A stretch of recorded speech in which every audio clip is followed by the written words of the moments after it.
It's time for a little comedy, a little Hey content, Geno, and if a this lot of conversation. installs before It's you the get Geno started, I'm Jones gonna Show, switch over to my exclusively laptop, so right I'm gonna here have to on keep on holding my YouTube. phone. Now here's your host, But I may be able to Geno put my phone Jones. here. Yeah. Oh wait. It's showtime. What's happening, everybody? Welcome. Thank you for watching. If you're watching live, and even if you're not watching it live, if you're watching it, if you're going back and binge watching, thank you for watching anyway. It is time for the Geno Jones Show. I come to you live here on my YouTube channel Monday through Friday, 6:30 p.m. Eastern, 5:30 p.m. if you're in Chicago or Houston, maybe St. Louis, Memphis, or Dallas. 3:30 p.m. out on the West Coast, out in Los Angeles, San Francisco, Seattle, Portland. You know, they say like, share, and subscribe. Well, I say subscribe as I just got to do something here. My guest, a guest contributor, is going to be on the show. So they say like, share, and subscribe. So like, share, and subscribe to the Geno Jones channel, or subscribe, share, and like. Subscribe to the channel. Tell everybody you know, strangers, people you don't like, people you love.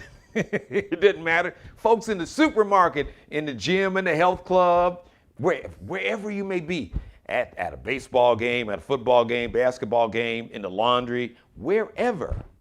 At church, tell the preacher and the pastor need to check out their boy, the Geno Jones Show right here. Like I said, so subscribe to the channel, share this and every episode, and like all the episodes. If you'd like to be a sponsor, you'd like to advertise, I'd love to have you as an advertiser and a sponsor. And if you're looking for the ultimate pitch man, oh yeah, we need to partner up, because I'm the king of pitchmen. Not the king, no, not the king, the king of pitchmen. So leave me an email, GenoJonesShow@gmail. That's how you spell it, okay? No, the GenoJonesShow@gmail. I'll give you that information again later in the show. I have a guest contributor. I'm excited. You'll see her on a somewhat regular basis.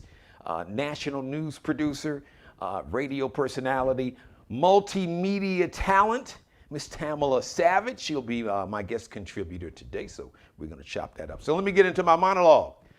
R&B singer and reality show star Miss Syleena Johnson from the south side of Chicago. I know she don't live on the south side of Chicago. She may still have a house in Chicago.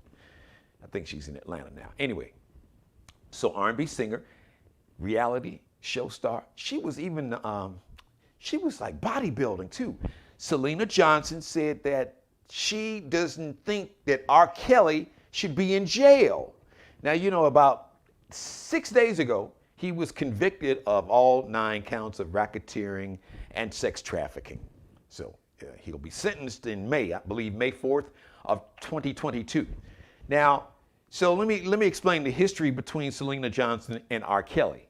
No, it wasn't sexual, nothing like that. It was musicals. Matter of fact, like her first big record that really put her on the map, R. Kelly wrote and produced. As a matter of fact, it's called I Am Your Woman. There's a video, you can Google it and check it out. And you can tell it's got the R. Kelly sound. So Syleena said that she doesn't think that R. Kelly should be in jail. She said she thinks R. Kelly needs to be in an insane asylum. She said, no, G, for real, I'm not joking. I think R. Kelly, he doesn't need to be in jail. He needs to be in an insane asylum. Not just an insane asylum, I think he needs to be in a straitjacket, certifiably. The brother needs some help. He's got some mental challenges. Now, this is according to Syleena. Syleena also said she gets very emotional when she listens to that hit record I was telling you about, I Am Your Woman, because there's some lyrics in there that now, after looking back, she really knew what he meant. Because there's some lines in there where she talked about her and the guy in the video, they met when they were 16, and like when she sees him and thinks about him, she just like a kid running to the corner store, and she said, wow, those lyrics just hit me different now, G. And I get really emotional, and I feel bad. As a matter of fact, that song, I Am Your Woman, she no longer does it when she performs live. She said, that's off my set list. Now, they did, I think they did about at least 3 songs 3 or 4 songs they did together, R. Kelly wrote and produced. So Syleena said, skip prison, send him straight to the insane asylum. What do you think? President Joe Biden got some bad news today. His job approval rating, according to CNN, is down to 38% approval, a little over 50% disapprove. Really? Y'all forgot who was at 1600 Pennsylvania Avenue this time last year? Yeah, Orange Hitler, right? Around this time, getting COVID, and I don't even want to trigger anybody, all right? So, but anyway, President Biden's job approval rating according to CNN is down to 38%. All right, listen, President Biden, I'm not a political pundit, I'm an entertainer that hosts the variety show. I'm an entertainer, comedian, multimedia personality, host my own variety show, radio show. All right, that's my resume. However, I got some advice for you, partner. Listen, it was a song called Time for Some Action. President Biden, with all due respect to you, Mr. Commander-in-Chief, time for some action, bruh. Because they track these folks, even a lot of folks in the media, they drug you about getting out of Afghanistan, even though you had the guts and the courage. That's what guts. You had the courage and the guts to get out of there. You had the cojones, to get us out of there. W. Bush couldn't get us out. President Obama, Barack couldn't get us out. He wanted to get out, but they was like, yo, man, we need to stay. Well, like I said, we ain't gonna talk about dude. You know who dude is. So they drug you about getting us out of Afghanistan, even though we were in there for 20 years, and we were not there to build this nation. We got bin Laden 10 years ago, so why the hell were we still there for another 11 years? It was time to get out. But folks didn't understand that. So even some folks in your party, they drug you. Folks are still tripping about COVID, and having to get vaccinated, which is a whole nother thing. Crazy, y'all need to get over that. You mess around if you want to. You complain about this vaccine. You won't be able to complain if they put a ventilator, if they stick that tube down your throat and you wind up on a ventilator. You won't be able to complain, but it'll be too late then, and you'll be saying, man, I sure wish I would have got the vaccine. So listen, President Biden, I'm just going to offer this up. And I said this before on a couple earlier episodes. Show all Americans how you can make their everyday life better. This whole stuff, people don't understand who the filibuster is. They don't know who Phil is. He may be a buster, but they don't care. They don't know all this political. It's just, man, it's like white noise. It's just people tune out, and that's what turns them off about politics. Man, when people wake up in the morning or in the middle of the night because they're worried about, man, how am I going to pay this bill? How am I going to pay these bills? How am I going to keep my son or daughter in college? How am I going to pay this tuition? My car just broke down. How am I going to get this car fixed? Where am I going to get the money? And then when I put the car in the shop, how am I going to get to work? My child is sick. I don't have health care. What am I going to do? I'm afraid to take him to the doctor. But, oh my God, I'm afraid of getting a doctor bill.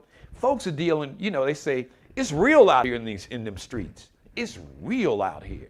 Real life in these streets, in people's homes, at their kitchen table, sitting on the side of the bed, in the family room. It's real. Show all Americans that you can improve their everyday lives, including protecting the voting rights, especially protecting the voting rights of black people. Because without black people, without black Americans, there would be no President Joe Biden. That's a fact. You know it, and I know it. I'm right here in South Carolina. Your campaign was on a ventilator. As a matter of fact, it damn near flatlined. You almost got that little goo. I mean, there was like goo, goo, goo. That was your campaign until the black people right here in South Carolina revived, re-energized, got that vibranium, stuck that vibranium down your political throat, and the rest is history. Black people in South Carolina saved this democracy. So now we need you to not just save, but protect the voting rights of all Black Americans. And I'm gonna let you in on a little secret, because if you don't protect the voting rights, they may start with Black people and our Hispanic brothers and sisters and our, Black and brown folks. But then what happens to the white folks that they don't agree with? What happens to the white folks that don't believe in an autocracy, that don't want a dictator, that believes in fairness and equality? And while we are protecting rights, make sure you protect the reproductive rights of women. I'm gonna say this, and I'm gonna bring up my guest. I'm gonna say it again. If men got pregnant, and if they had to carry a baby to term, if they had to go through vaginal births, C-sections, breech babies, ectopic pregnancies, the human race would have been extinct 1 million years ago. Men, I'm a man, I'm telling it to you straight. Men, we can't even stand to be constipated, let alone bringing a baby into this world and everything it does to your body. No, and the government, we talk about, government. So the government can't mandate that you should get a vaccine to protect you and everybody else from a virus that has killed over 700,000 Americans. No, we can't. The government can't tell you to get that vaccine to protect you and everybody else. A deadly virus that's still out here. The government can't even tell you to wear a mask to somehow limit the spread of that deadly virus to innocent people. No, the government can't tell you that. But however, the government can damn sure tell women what they can and can't do with their body. Even if they are a victim of rape or incest, well, it's too bad. That's really sad what happened to you. But don't punish the baby because your daddy raped you. Don't punish the baby because your uncle raped you. You still gotta have the baby. What? A man would never tolerate that. A man would look at you like you were crazy, or probably slap the taste out of your mouth. Men would never tolerate that, and women shouldn't tolerate it either. And we as men, we need to have the balls and the courage to stand up and support women and say, listen, we would never tolerate the government telling us what to do with our bodies, so the government has no right to tell women, our sisters and daughters and mothers and aunts, and nieces, what they can, and our loved ones, our spouses and wives and our baes and boos, or whatever term of affection, whatever little pet name you have for that special woman in your life. So President Biden, time for some action. I don't know what you need to listen. You need to have a come to Jesus conversation with Joe Manchin and Kristen Sinema. Say, look, if I go down, we all going down, including you. And I know, Joe Manchin, you on your damn houseboat, you a millionaire and all that, your family's a millionaire, but you live in the poorest state damn near in America. West Virginia is down at the bottom. It is like the third or fourth, maybe second poorest state in America. So West Virginians, what is this dude doing for you? Not a damn thing. You in the poorest state, the poorest health outcomes, the bottom 5 incomes, health outcomes, dying from all kind of diseases. It's the sickest, one of the sickest and poorest states in America. So President Biden, you need to have a come to Jesus moment with, say, yo, listen, Manchin, I know you tripping right now. Kristen Sinema, you ain't even been here that long. I don't know what you on with them little funny looking glasses. Maybe they're getting foggy, but if I go down, y'all going down too. But more important than that, if President Biden goes down, the American people are going down. Because these domestic terrorists and white supremacists and neo-Nazis, they are poised to step in. They're running for school board. They're running to be in Congress. You got one dude, Madison Cawthorn, already in the Congress calling for a holy war. You got this dude, Steve Bannon, that was in the Trump administration. He's admitted, hey, I'm a white nationalist, alt-right. So it's like, dude, he's not even trying to hide it. Calling for we need 20,000 shock troops to deconstruct the government. They're not even trying to hide it. To hell with the, there's a saying, don't say the quiet part out loud. They saying the quiet part out loud. They telling you, we coming. What you saw on January 6th, that was just a dress rehearsal. President Biden, time for some action, partner. All right, I got to bring on my guest because I'm like, she's probably saying he is on one today. Ladies and gentlemen, my guest contributor this week. She is a national news producer, radio personality. As a matter of fact, she worked with a dear friend of mine here in the Charleston, South Carolina Metro on Heaven 100.1. The chef. He is a radio icon and just an icon in the community here in the Charleston Metro, South Carolina area. They had a great thing going as a tandem, and so like George Jefferson, she moved on up to the east side, or maybe just northeast of here. Let's bring her on camera because she's like, boy, dude, you were really on one. Miss Tamala Savage. Hello, Tamala. Hello, my friend. How are you? How are you doing? Life is good. Life is good. So thank you for being so patient, because I guess you said, well, boy, Oh, you were on a roll. I can't even remember half of the things you said, but they had me cracking up. So listen. Need anything else you want to say? Anything else you want to say? Listen, I'm about to play DJ Cassidy and pass the mic to you, my sister, and we'll get your take and perspective on what's been happening lately. So what's on your mind? Well, the first thing you were talking about was what was the first story with R. Kelly? Yeah, well, Syleena Johnson. Uh-huh. She was on a podcast, and she said she doesn't think R. Kelly should go to jail. She said she thinks he should be in an insane asylum, in a straitjacket. Okay. I agree with that, but I also think that he needs to go to jail and maybe be in a straitjacket while he's in prison. So whatever prison he goes to, they need to have an insane. Yeah. Well, I'm sure they have a facility for inmates that are having issues, mental health issues, and so you're saying I really don't care. It's one of those things where I really don't care what happens to R. Kelly at this point. I mean, he has ruined so many people's lives, so many young women's lives, that I think he deserves to be in jail for the rest of his life. Yeah. So he gets zero sympathy from me.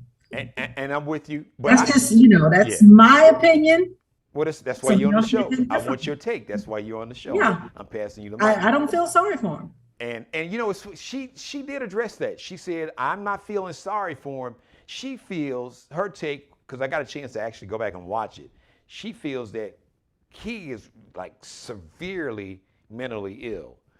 He is. Yeah, had to do the stuff that he did.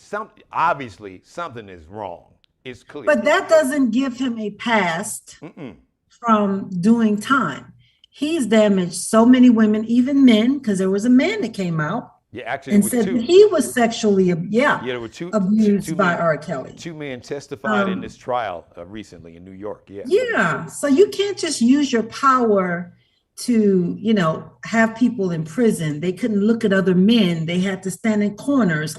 They called him, daddy or whatever he wanted them to call him. And on top of that, they were underage. Why don't you just date someone your age, R. Kelly? And you know what? What's the problem with that? So Tamala, let me, and I shared this with the audience before.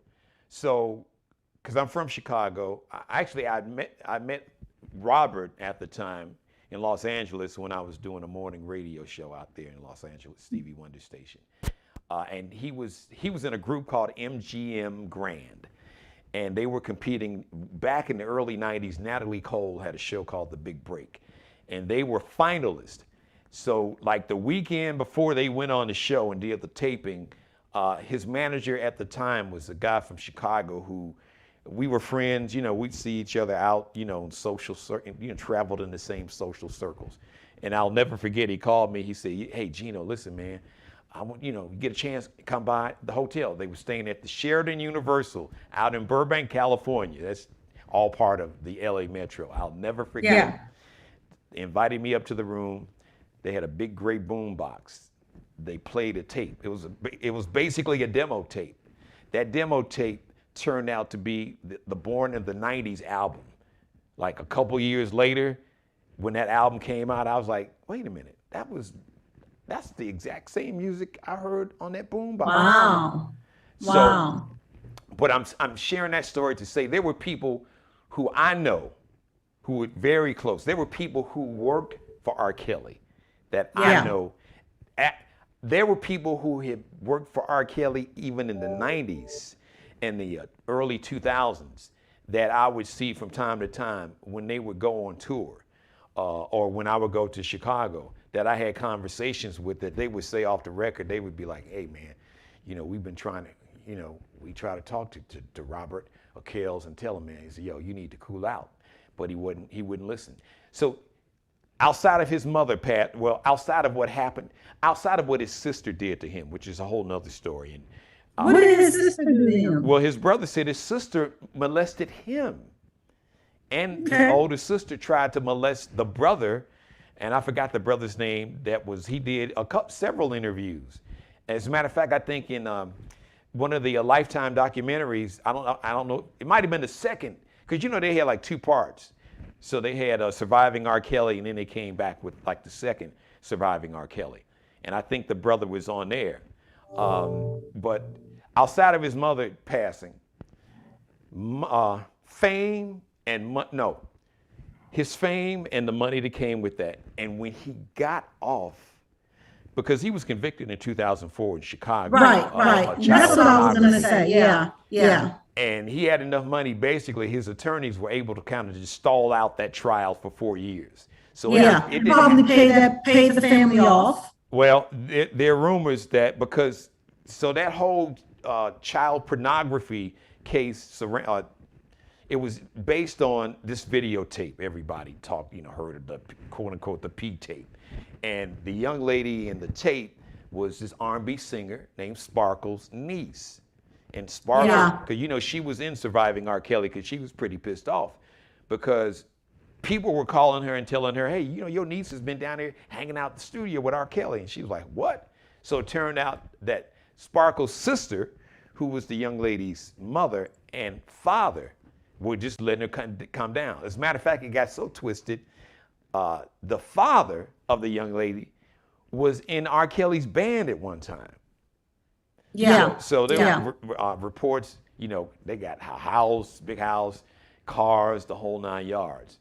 But when he got off, now this is more than a few people, and people didn't just tell me this, because that's when I really heard this really extreme, crazy, kidnapping and just holding women against their will and just mind control. Well, first of all, these weren't women; these were children. Children. Yeah. These were girls. But when it seemed to escalate, the point I'm trying to make was after 2008, because that's when you began to hear more and more of these incidents. So getting off in 2008 really made him just believe.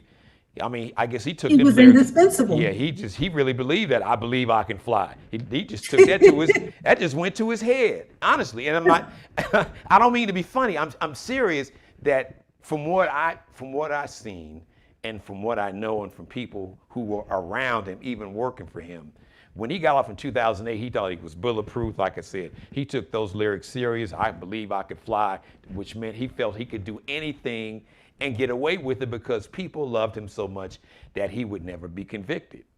Yeah, and that's part of the problem. Yeah, I mean, to me, when he got away with what he did with Aaliyah, which was basically marry her to get her an abortion because he got her pregnant at 14, 15 years old. Right.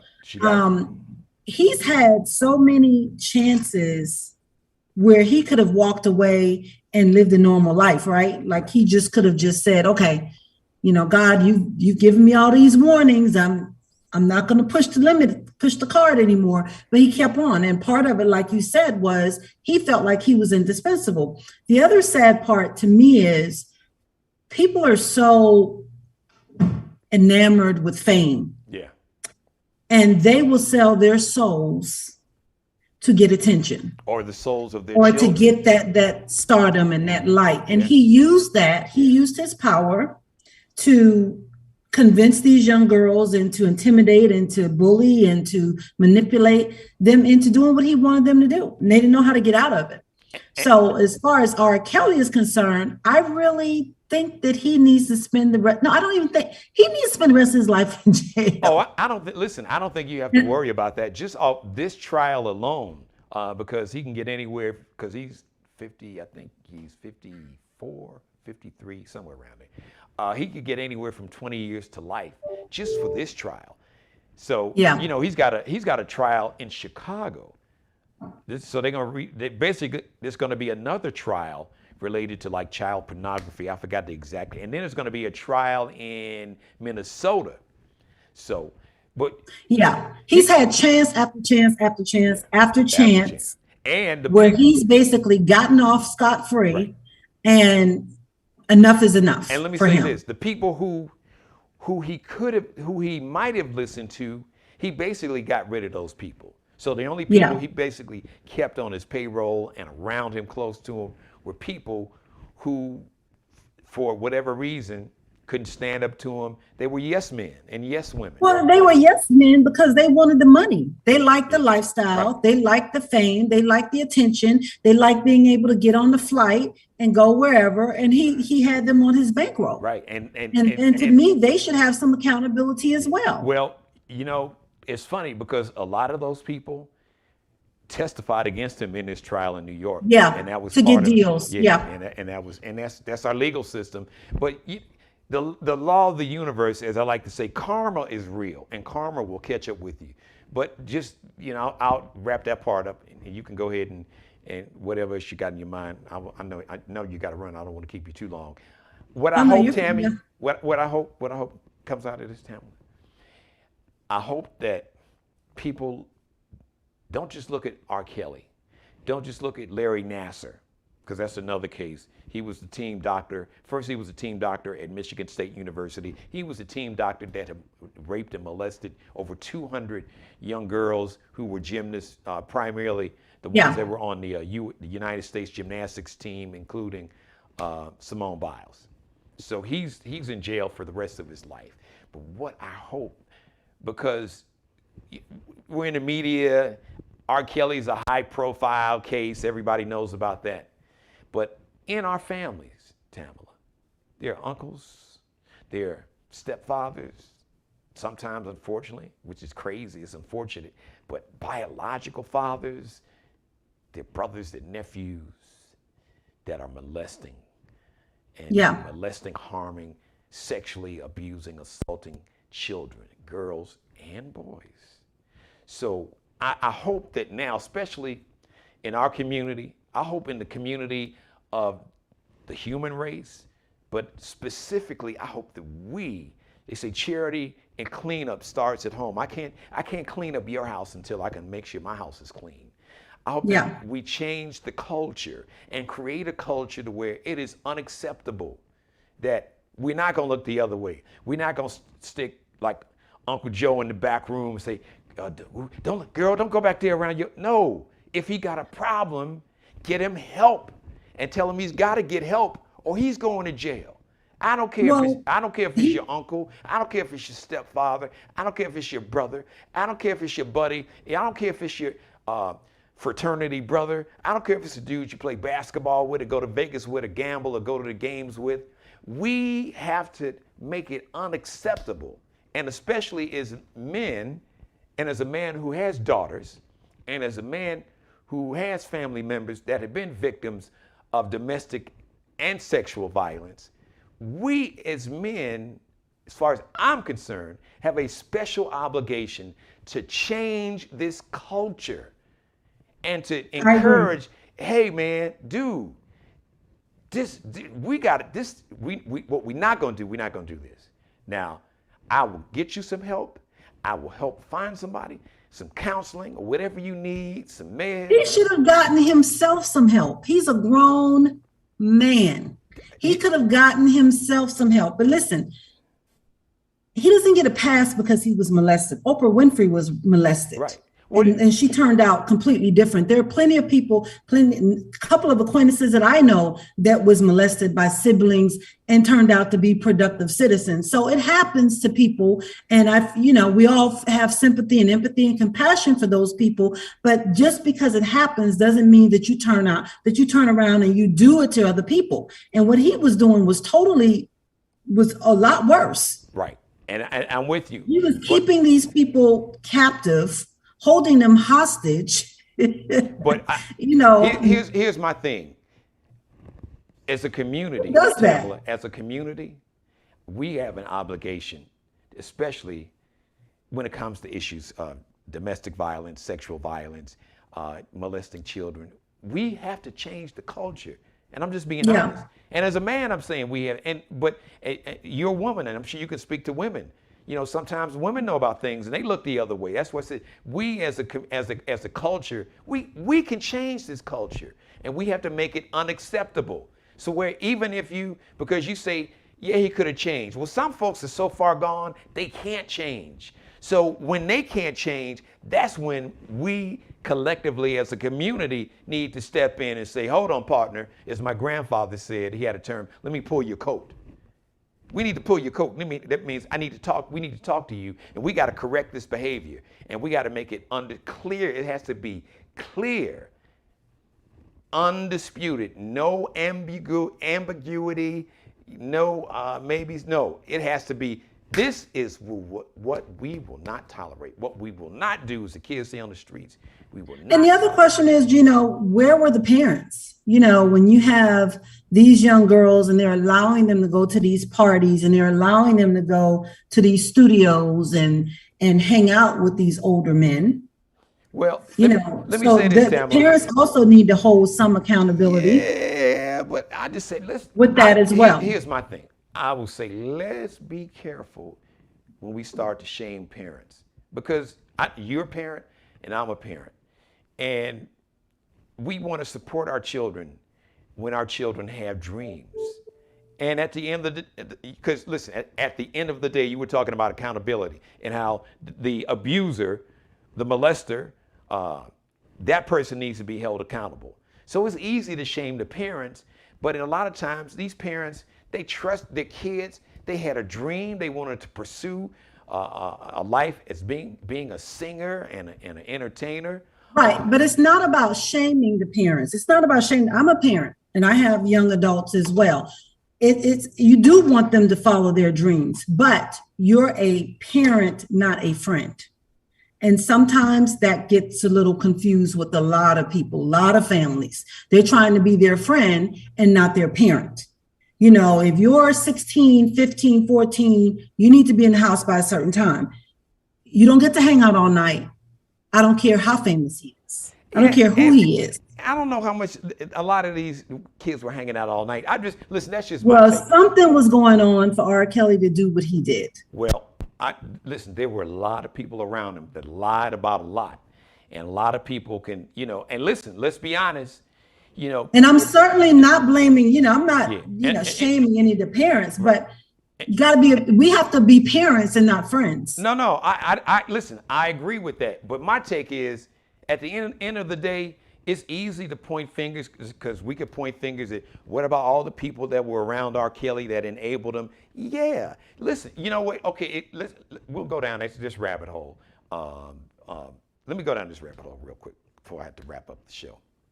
As a community, I can just I'll speak on this situation since we were talking about R. Kelly. Living in Chicago, knowing that R. Kelly heard the stories. R. Kelly be hanging out. Kenwood High School is a high school he attended. So he would go back. He used to go back. He was an adult.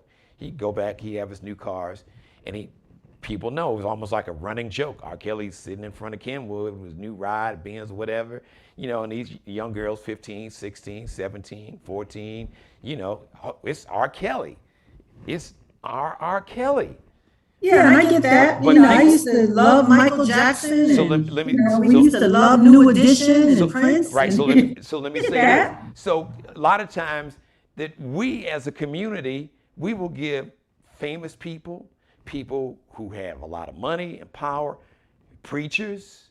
All right. It ain't just pop, R&B singers and pop singers. It's preachers, it's politicians, it's judges, it's doctors. We give them the benefit of the doubt.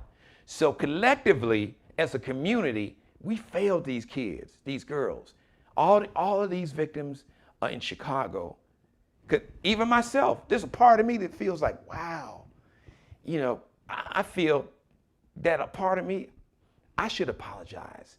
Now, I had no idea that the depravity and the sick stuff that he was doing, I couldn't even dream that anybody was doing. When the whole story about the tape, I was like, what? That was just. But people were buying those tapes and they were watching them. It was all over. So you're making my point for me. You are making my point for me is that at some point, instead of buying these tapes, we should have been talking to the police. Let me wrap it up by saying this. There's a columnist. This was a white guy, Jim DeRogatis, for the Chicago Sun-Times. He basically broke the story about Sparkle's niece. And I can tell you, just in Chicago alone, the narrative from so many black people, oh, this white dude, he's just jealous. They always trying to take down black men and our black stars. I'm telling you what I heard. I'm telling you the conversations that I was in. That was the general consensus that this white dude was trying to take, they trying to take another famous black man down. So you were in the radio industry, you still are. What should you apologize for?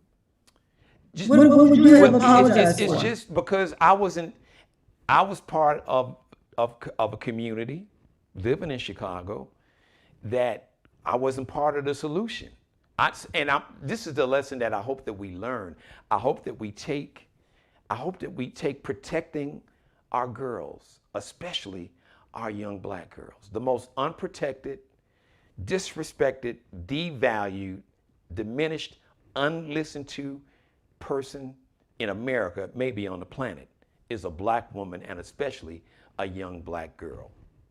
So we, as a black man, I need to do everything in my power, and I encourage us as a community, collectively, to change our attitude and not look the other way, and drill down and make sure, okay, if something doesn't feel right, let's really see what's going on. And if you know there's somebody, if you know something, say something. And if you know there's somebody, but here's the thing, Tamara, if you know somebody in your family or somebody that's close to you that's doing this, you need to step in some way, somehow. That's why I said we got to change the culture to where it's understood that this is not acceptable in our culture, in our community. We will not only just call it out, we will address it. We will get you help. We understand hurt people. So you've been hurt. Let me get you some help. But if you don't want to get help, I'm not going to let you hurt anybody else. So you got two choices. You can get help. You can let me get you some help. Or if it comes down to me, if I got to call the police and say, hey, got a situation here. This person they don't want help. So maybe they can get help behind the walls of a prison. If it comes down to that. If I got to choose. Which is where R. Kelly is going. Right. So but look how many, not just these young girls, but families were destroyed from that. If people would have taken this newspaper columnist at the Sun-Times serious, this was before the trial in 2004. And then in 2008, when he got off, it got worse.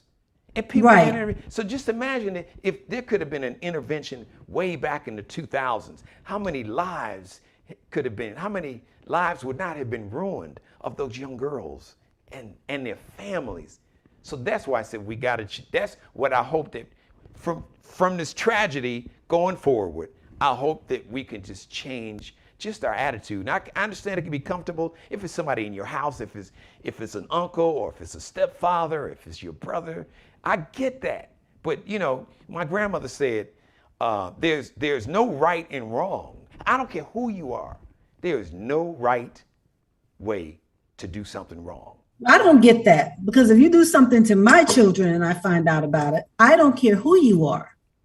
Well, yeah, but you know what, I don't care who you are. Unfortunately, listen. It's a problem. So part of the issue is parenting has to come first, and that's that. Yeah, but like I said, you got to be careful about who you have around your kids, and who you let around your children, and who spends the night, and where they're spending the night, and those are all a part of it. Since we're that's a part of it. At the full circle of it. That's a part of it. Some things you can't control, some things you don't know, but if you know, like you said, but that's where something can be done. That's where, Tamala, the community, as far as I'm concerned, comes in, because parents need help, because parents can't know everything, see everything, and be everywhere. That's where they say it takes a village to raise a child. That's where the village should come in, because the village can see things before you see things. Yeah. And step in. So I, as far as I'm concerned, we have an obligation to each other to protect. We do, but are we still in that mindset of it takes a village? Well, we need because I feel like when we were growing up, that was the mindset. Be home before the porch lights come on. Go, you had family members that lived down the street. You went and got chili beers or bebops or whatever, and trick-or-treating was safe and things like that. Now, do we still have the mentality of it takes a village? Well, listen. Because up north, I don't feel like we do. Do you know what? Then here's my challenge. My challenge, and I've said this, and that's why I'm having this conversation now. And I'm starting with myself. I am challenging myself.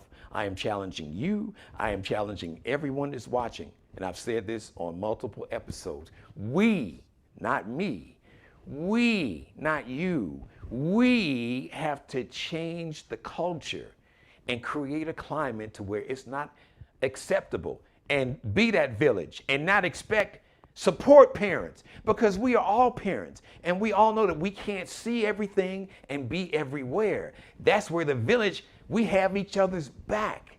So we have to, if nothing else, if nothing comes out of this whole R. Kelly trial and the situation with Larry Nassar, if nothing else comes out of it, I hope and pray, and I challenge all of us to change the culture and turn the me into we. Tamala, you were awesome. Oh, great job. You just knocked it out the park. So I appreciate, excited to have you as a regular contributor on the show. You want to give anybody watching or viewing any of your social media information where they can follow you? Oh, yeah. I was Twitter, just saying on Facebook, I actually have over 5,000 friends now. So okay, humble brag. Okay, we ain't asked for it. She just humble brag. Well, on Facebook, I've got only 5,000. I'm sorry, I can't take any more. I don't know how that happened. Well, hey, you better make sure it ain't none of them Russian bots or none of them fools on there. So, but give everybody your social media information and platforms where they can follow you. Producer Tam for Instagram. Okay. So yeah. Twitter? Tamala Savage. Tamala Savage on Twitter, yeah. And you tapped out on Facebook. She's like, well, yeah, tapped out. You gotta open up a new page. Do like a fans page. Well, after hearing that testimony by the former Facebook employee in Congress, you're saying you don't know about Facebook, huh? Facebook, dude, that's a whole nother. That'll be another Facebook episode. Facebook is crazy. Yeah. Facebook is crazy, and I think there's so many people that are addicted to it that they don't even understand the real concept. They don't even understand. What's really going on with Facebook? Well, I know you saw the Frances Haugen. She was a former Facebook employee. So the addictiveness is intentional. They have algorithms. Yeah. There's a science. The algorithm. They feed into the part of your brain that that basically is susceptible to addiction. The dopamine. But here's part of my issue with what she did. because we've talked about this on with my colleagues. I'm kind of about loyalty. Okay. And if you had this problem and this was such a big issue, why did you wait until they got rid of your department, which basically means you were let go? Well, your department was let go, so you were no longer working at Facebook. And the time that it took to steal all this information, because that's what she did. I get that we have a moral obligation to share things, but why didn't you share it when you were working with Facebook making the money?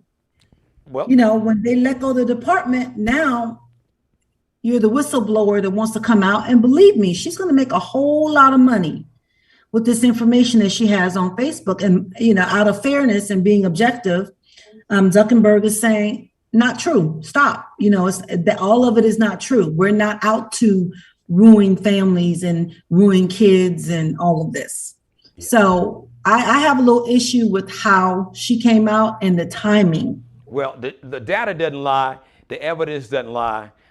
We know about social media and all the hate speech. We on January 6th, you had the domestic terrorists. Those domestic terrorists, those white supremacists, the insurrection, that stormed the Capitol. They were live streaming on all social media platforms. Live streaming. Well, say social media has gotten out of control. Period. So it's not, and leading up to the election, there was so much talk. There's all kind of evidence. These groups, they had formed hate groups, storming the Capitol. So as far as I'm concerned, Mark Zuckerberg just need to be quiet. That's a whole nother story. Well, he can't because it's his company. Well, now, but it's like, and he is in charge of everything. It falls on him. Anything that goes on Facebook, he has to say something. So, which he came out and said something today, last night. He should take the L and stop being defensive and own it. Like I taught my daughters, when you make a mistake, I lead by example. When I make a mistake, the first thing I do, I raise my hand. I say, you know what? I'm sorry. I made a mistake. I own it.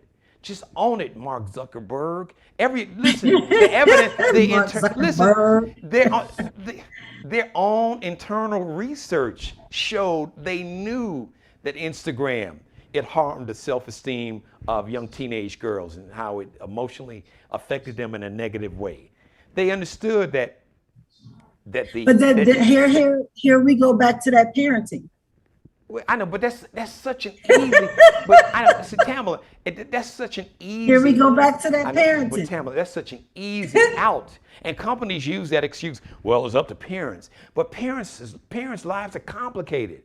Parents are just trying to keep their own sanity, and we've gone through a global pandemic, where we were quarantined for over a year, and kids are trying to learn social virtually. Media has become a babysitter for many people. Social media for many families. Social media has become a babysitter, and that shouldn't be the case. I'm not saying that, what Zuckerberg is saying is true or false, or what she's saying. I think the truth lies somewhere in the middle, but I also think that there is some responsibility that as parents, we cannot let social media babysit our children. Yes, that is, listen, I'm a parent.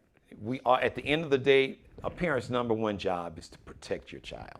That's right. Really the only job that we have, is to protect your child. Granted, but even with that, parents are under siege. So we can't expect, listen, there's no way that you or I as a parent can know everything about our child. It's just no way. That's true.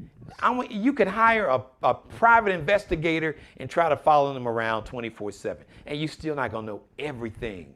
So it's right, I agree with that. You talked about Mark Zuckerberg, okay? You talked about this is his company, right? And he knew. Listen, they had the internal research. They knew it. They did their own research, and the research told them Instagram. Well, really, it affects the self-esteem of teenage girls, especially around the age of 14, in a negative way. They knew that this hate speech and negative content generated people staying on Facebook longer, and it generated more clicks. They knew that. And instead of trying to limit that, they chose profit over protecting the public and our democracy. So that's just a fact. So he needs to own that. But we'll get into that. We'll dive down that rabbit hole our next episode. I know you're ready to roll. I know we right. We didn't know that the I think that there are always two sides to every story. I will say, and I think that it's not. Facebook needs to be held accountable, but as a society, we've gotten too addicted and too used to certain things, social media, and it's not always Facebook's job, Instagram's job, Twitter's job to tell us to put it down. True. Where's the self-control? So, when there's science, that when we know that companies, you've got artificial intelligence, when they are science and they're people who study all their life how the brain reacts to certain things and how images and words can trigger the section of our brain that releases that chemical dopamine, the pleasure sensation, that part of your brain. So they understood that there are algorithms that can track how we react and what we click on and what we like. It lets them know that's how those algorithms work. Based on, what you click on, the pictures, the posts that you click on, they're able to figure out, okay, this gets a reaction. Oh, this hate speech, wow, this really gets a reaction. Look how much longer people stay engaged on Facebook. Isn't that marketing though? Isn't that how people make their money? Isn't that what the radio stations do when they have advertisement?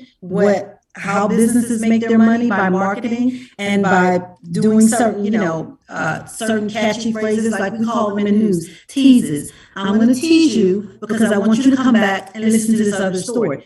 Many things can be considered some form of manipulation, but at some point, we have to take accountability and have to have some type of discipline. Oh, I'm going to put the phone down because it's time for me to get off of Facebook. Tammy, that is easy to say, Tammy, but all of no, it's not easy to say. It's easy to say, but it's because I'm in the same position as anyone else. I have Facebook on my phone, but guess what? If I have to be up at 5 o'clock in the morning, I'm not going to be logging on Facebook, minding everybody else's business at 12 o'clock at night. It's easy to say. I don't care about the algorithms. And but that's for you, but you can't speak for everybody else. And everybody doesn't have that discipline because of a lot of things that are going on. Everybody's got a story. Everybody, I agree. Everyone does have a story. And let me say at some point, adults have to be held accountable. And the pity party of, we got to babysit. No, stop. Stop. Get off of the social media. Listen, it is easier said than done. Now, you may have an easier time getting off social media, off Facebook. But when you've got companies, when they've got data, and when they've got people, they have scientists that have studied all their lives, studied artificial intelligence, understanding how not just to manipulate you to get you to spend money, but how to manipulate you to get you to be angry. But Facebook is not the only one doing that. Look at Christmas. Look at Halloween. Look at Valentine's Day. Okay. All right. Mark Zuckerberg would love you. He should cut you a check. but the fact is, they've got 3 billion followers, and right now, Facebook is the big dog, and they've got they got a team of people. That's why you think they had these internal documents. They were doing the research because they wanted to study human behavior, how people reacted, what made people stay on Facebook longer, what made them click the most, what emotion. That's sales and advertisement all day long. If you work in the sales department, you know that. That's the websites. That's how they make money. Okay. That's how your sales department at your radio station works. But at what point does that understanding how marketing works and influences your brain, when it becomes a threat to national security, when it becomes a threat to democracy? And we saw it play out on January 6th. So then for all of you who believe that, challenge you, get off of Facebook. Get off Facebook. I can say, listen, I can do it. I don't Get off have a problem, but Instagram. Get off of Twitter. what I'll challenge you, and I know we got to run, is that it may be easy for you, but and it may be easy for me. I use it for my career. I use it to market myself as a brand. But if Facebook went away, I'd figure out another way. I figured out a way to market myself before Facebook, and I'll figure out a way to do it afterwards. I would hope there's a young black person out there that can develop their own platform. I know there's like melanated people. So, I wish somebody black would create that version of Facebook, which is another conversation. But it may be easy for you, easy for me, but we also have to recognize that for a lot of different reasons, more reasons than we have time to get into right now. Neither one of us are really qualified to speak to that. I got some people who are therapists and psychologists and psychiatrists who are trained to understand how the human brain works and how images and influences affect all that. But we have to also acknowledge there are a lot of people that have a lot of different forces, especially in the last year and a half.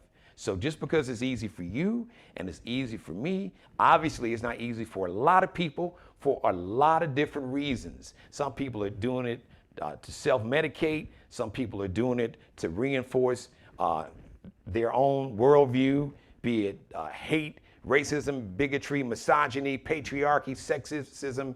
I could go on and on and on. But at the end of the day, here, let me give you this quick example, and then we got to run. As a parent, when my daughters were young, as a parent, when your son was a kid, in the house, your son could wild out and do something crazy. But who is most responsible and most culpable? So I'm going back to your point.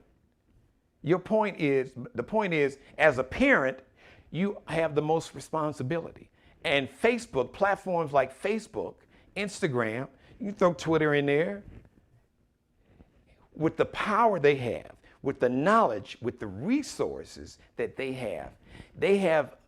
should be held to a higher standard, and they have a higher level of responsibility because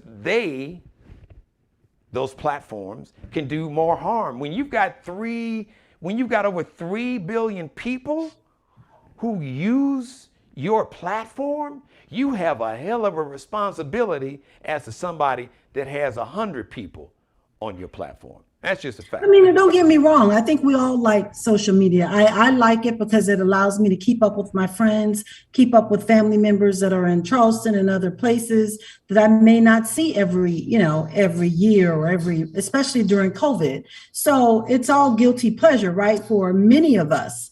I think the national security part, those things like that definitely needs to be reined in. But I think as humans and as Americans, we also need to have some control where, even when you go to churches, like I used to go to a church in Church of the Highlands in Birmingham, and they have them all over now, Seacoast and Charleston. And like at the beginning of the year, even TD Jakes did it, I think. At the beginning of the year, they would have a system where fasting and you take away something, and social media was one of the things that they urged people to take away because they understood that we were just hooked on clicking on that phone and being on social media. So I do think it needs to be reined in, but I think we have to hold ourselves accountable with some of it. Okay. And what they're doing is no different than what all the companies are doing when it comes to marketing and advertising. It's just they have a larger group of people, and they have a larger group of people. Well, I think here, and I got to let you run, I know, because we're way past time out of this. For me, where I think you have to draw the line, and that's where even, irregardless of questioning this woman's motives, because the points you raised are valid, but nonetheless, 2 wrongs don't make a right. So some of how she did it may have been wrong, or how come she didn't say something when she was there? Maybe she felt she couldn't say anything because at the time she needed the job. She may have kids and a family, and I got a mortgage, or I got to pay rent, and I got to ride this thing out. But when she was able to say something and do something, she did. There are other people that left Facebook and hadn't said a damn thing. But when you, like I said, when you are so large to when you can affect the attitude of millions of people to want to overthrow their own government, then you got a problem. Tamala Savage, you were brilliant. Thank you very much. Looking forward to You're welcome, my having dear. you back on the Geno Show as a contributor. Have a great week and a great weekend. Yeah, you too. You guys too. Take care. All right, yeah, make sure you follow my dear friend on Instagram. She is brilliant. I told you. She told you she was going to do a great job. Thank you for letting me be a part of your life as always. God bless each and every one of you. God, most of all, thank you for letting me do the Geno Jones Show. Please like, share, and subscribe to the Geno Jones channel right here on YouTube. Share this episode. Oh, yeah, we spit the fire. We came with the flamethrowers. Share this episode. Go back and binge watch this episode. Go back and binge watch. Share all the episodes. Once again, like, share, and subscribe to the Geno Jones Show. Once again, if you want to be a sponsor or advertise, I'm not going to manipulate anything, okay? You can send me an email, Geno Jones Show. That's how you spell it, at Gmail, no the. Or if you're looking for the ultimate pitch man, I'm the king, like I said, the king of pitch men. Send me an email if you want me to be your brand ambassador for your product, your service, your business, whatever it is. Shout out to Mr. Mark Hill Bailey, the official barber and hairstylist for the Geno Jones Show. He's on Instagram, Kelby Cutting Up, KELBECUTTINUP. And Alexandria Jones and Bruce Gage, the official wardrobe consultants and stylists for the Geno Jones Show. Check them out on Instagram also, underscore, line at the bottom, Lexi, LEXXIE, space Nicole, NICOLE Designs, or Alexandria, that's ALEXANDRIA,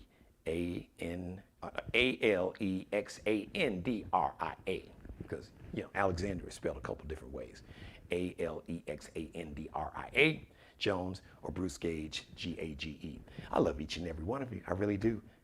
Thank you. And Mother, you know I love you more than life itself. Thank you for watching. Thank you, everybody, for watching. Tomorrow, Thursday, a brand new edition of the Geno Jones Show will come to you live, 6:30 p.m. in the East, 5:30 p.m. in the Midwest, 3:30 p.m. on the West Coast. And until then, once again, thank you so much for watching. One more thing. As always, I like to say, be blessed. Thanks for watching. And thanks to Tamala Savage, my contributor today. Have a great one, everybody.